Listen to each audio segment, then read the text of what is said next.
So this is going to be about Sarah Silverman. She is a comedian.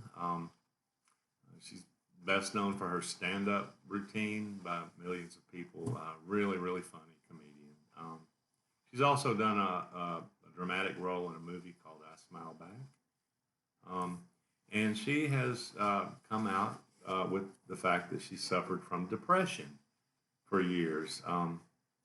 And I find that really interesting that so many comedians that we know that make us laugh and make us feel good actually suffer from depression. But Sarah said that at 13, she started some of her symptoms that started manifesting were that she was formerly gregarious and really social, and that she started isolating and didn't want to be around her friends.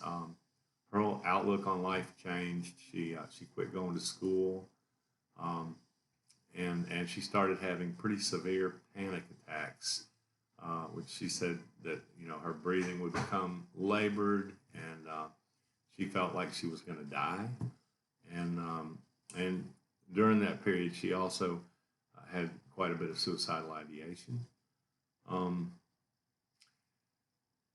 And so she started to see a therapist and ended up seeing several therapists and eventually came upon a psychiatrist who had her on 16 Xanax a day. If you know anything about Xanax, that's a lot of Xanax. She said her whole high school career was she went through it like a zombie. She found another therapist, weaned off the Xanax, and eventually went to New York University and started doing stand up around New York City at open mic nights and got hired by Saturday Night Live as a writer performer. And she said for about 9 years, really, life was good and she didn't really feel the depression. And then it kind of came crushing back in on her one day. And at that time, a friend of hers helped her find another therapist who apparently helped her out a lot. And she says that now she continues to go to therapy with this person and does what she calls a small dose of Zoloft, which she says between the therapy and the Zoloft, it helps her cope with her depression, and she can still feel life's highs and lows. That the Zoloft isn't too much, but she says she's coping pretty well with it. But as far as her comedy or her depression influencing the craft of her comedy, she says it's been very influential, um, and that actually her comedy has kind of allowed her to expose herself on stage, warts and all, as she puts it, and that she's very self-deprecating in her comedic routine. So her depression has informed that comedy. She talks quite a bit about being a depressed person, or about having negative self worth and things like that.